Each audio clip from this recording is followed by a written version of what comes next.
Hello, everyone. Today we will be moving forward in our lesson and in our studies of journalists and looking at the anatomy of a newspaper. Now, if you take a second and think on what the word anatomy means, take a second to think about what it means. What is anatomy? You might think of it in terms of a high school science class in which people study the human body.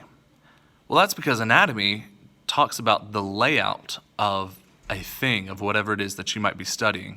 So today, we are studying the anatomy of a newspaper. We are studying the layout of a newspaper, the general layout that most newspapers either have or at least, again, generally follow.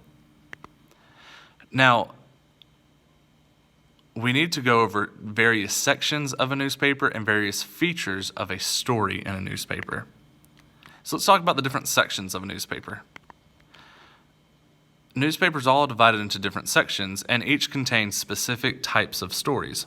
So as you can see here, we have a front page, a local section, a business page, a sports page, an entertainment page, and an op-ed. And we've talked about op-eds before, but we'll get to those in just a little bit. The front page. The front page of the newspaper is where the biggest stories are placed. They can be local, national, or international stories, and they're all placed in the front page. Now, there are some elements of the front of stories. There are some elements and qualities that stories must meet in order to qualify them for the front page. The first of these is timeliness. It is very, very important that recent news is told. It's the same reason why on your blogs I have you guys report on events that happened within the week that a blog post is due. Instead of posting on stories or on topics that have occurred even a month ago, this is why we report on the new things, right? It's all in the name of the game. Journalism is about covering news, things that are new. So it's all about timeliness. It's all about making sure that what we post is the most recent available. Now, again, for the purpose of this class, it's different. I don't want you to feel like you have to post every single time some breaking development happens in your blog, right? If you finish your blog and you are ready to turn it in and it is edited and ready for me to view it, and it's Thursday night, and then Saturday you're following, and whatever topic you're following, a big news break occurs, I'm not expecting you to go out and update your story, but in the real world, that is exactly what would be expected, is that you go out and update your news to the newest possible time frame. Now let's talk about proximity. Proximity is important because proximity talks about location. Where does the story take place? For instance, right? We here at Charles Henderson Middle School, we are in Troy, and so we do not necessarily concern ourselves with things that happen too far away. Let me ask you, how many of you guys have been keeping up with the news in Raleigh, North Carolina? How many of you? None of you, right? Because North Carolina is several states away from us. We aren't concerned with North Carolina or anything that goes on in there because it's not local. But if there were a big story happening in Troy, here in Troy, or in Dothan, or even up in Montgomery, well, that's a lot closer to home. That's a lot closer to where we are, and so we are more apt to care about it. Now, prominence. Prominence means that the story is a big deal story. It is something that almost regardless of where it takes place, it's a huge deal. For instance, the California wildfires going on right now. The state of California is experiencing some very, very damaging fires in residential and in forested areas, and that's a big deal. And we'll talk about why specifically it's a big deal in just a few points. But California, first of all, has thousands upon thousands of people, and so it's a huge deal that so many people are in danger in such a big and such a vast state. It's also a big deal for economic reasons as well. Many businesses are being burned to the ground because of these fires. And so There are massive socioeconomic impacts alongside, of course, the human element that is at risk in California. It's a big deal story. We also want to cover stories on the front page that have major impacts or consequences. Again, California, there are a lot of lives that are at risk in California. There are a lot of businesses that are at risk in California. And finally, the human interest element. If a news story is strong enough to make you pause and go, well, that was interesting. It doesn't necessarily have to be good news or bad news.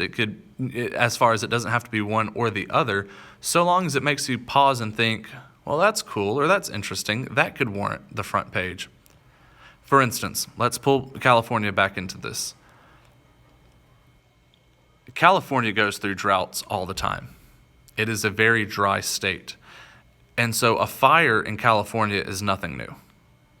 Had it been any kind of forest fire, we might have heard of it again. Just a heads up, California needs to be wary of these fires going on. But as a whole, a California fire is nothing super newsworthy, except for this interesting tidbit regarding it. This fire did not start as a result of any kind of natural cause, lightning and a thunderstorm, or heat waves and any kind of natural elements like these. The latest reports have been saying that the fire was started based on a gender reveal party gone horribly, horribly wrong. Now, think about what a gender reveal party is. It is when a pregnant woman and potentially the father as well, but oftentimes a pregnant woman will get materials and a surprise ready to reveal the gender of her child to her family and friends. Evidently, this gender reveal party involves some sort of pyrotechnic or fireworks or something. A stray spark or a stray flame caught some sort of flammable material such as leaves or sticks. California is in a drought, things are very dry, and the rest is history. But there's a human interest element in that too, because if a friend of yours said, hey, did you hear about the gender reveal party gone wrong in California? Your immediate response would be something like, what? Some sort of, how can a gender reveal go wrong and how badly could it go wrong? Now, let's talk about the local news section. This is generally our second page of the newspaper, and it's where stories more applicable to your hometown or the local area are located. So we won't hear about the California wildfires on this page, but we'll hear about events that might be happening here at school, or if something is occurring downtown on the square, this is where we'd read about it. It's in our local section. Afterwards, we have the business section. Now, not every paper is going to have a business section. As I said, some of our newspapers will follow different outlines or insert some sections and take away other sections, but the business section is a section that used to be very big in a newspaper, but is starting to die out a little bit, especially in the shift to online. But rather, it's taking on new forms, because a lot of our business related news could fall into other categories such as technology or sports or things of that nature. So people are finding new ways to categorize business news. However, if any of you or your parents are interested in the stock market for interest, for instance, if you're interested in the stock market or in just general business moves, this is where you would read about it. If a place is going out of business, if a place is starting up business here, you would find it here in the business section. Any help wanted ads for those of you who are beginning in a couple of years or even as early as now are looking for jobs, right? This is where you might find some help wanted ads. Now let's talk about the sports section. Stories about all kinds of sports are listed here. It can be at the professional level, such as the NFL, the NBA, and the MLB. It can be semi-professional or at least grander scale sports such as college or amateur leagues. And it can go all the way down to high school and middle school. So in the Troy Messenger, for instance, you might read in the sports section that Troy University is beginning its football season this upcoming weekend, but you might also get the latest score from the local Charles Henderson football game. It all falls into the sports section. And because sports has its own section, you even have room for, say, a stats box or a calendar for various events so that you're able to watch all of the different matches and games that are going on. Afterwards, we have entertainment. Now, the entertainment section features story about anything entertainment. It can be film, TV, celebs, anything of that sort. When Disney bought out 21st Century Fox, you could make a justification that it goes in one of three sections. The front page, because it's two major companies, the business section, because it is a business deal, or the entertainment section, because they are all entertainment companies. This is also where you can start getting some more opinionated things, not necessarily those reflective of the newspaper per se, but if there's a movie review company that the newspaper publishes fairly often, then you might get movie reviews in this section, or TV show reviews, episode reviews, things of that sort. So you can get reviews, you can get updates on when the latest Marvel movie is coming out, or whether your favorite Netflix series is being renewed for a third season. This all is placed in the entertainment section. And then finally, to wrap up our news sections of a newspaper, we have the op-ed. And now, we've talked about op-eds before, right? They stand for two different words, opinion and editorial. Now, again, this is where the editors or any staff member of the newspaper that gets clearance is allowed to publish his or her own personal thoughts about any kind of news story or any kind of event going on. And the newspaper is willing to adopt these thoughts. Now, I say that. Oftentimes, an editorial or an op-ed will include a disclaimer saying that the views of the editor are not necessarily the views shared by the newspaper as a whole, and that's just legal jargon, so that if something inflammatory is said or passed in an editorial, then the newspaper is covered and the newspaper is safe. But this is the opinion section. Now, an editorial, again, is when an editor or another staff member is allowed to write for the paper. So then what's an opinion piece?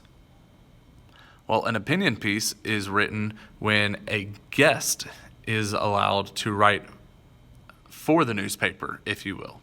So if the Troy Messenger wanted an opinion piece on education in Alabama right now, and they pulled Mr. Brown to write his opinion, then his article would be featured as an opinion and not quite an editorial. But these are the general sections of a newspaper, and this is the general anatomy of a newspaper. Now, you do not have any homework for tonight.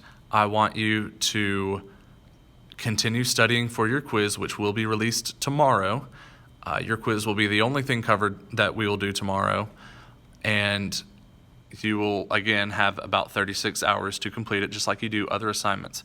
Don't forget, though, you do have your Kahoot study guide, and that will stay open until tonight at midnight. So don't forget to play through the Kahoot study guide, comment your score, comment the assessment, so that I can get that participation grade down, and enjoy the rest of your day.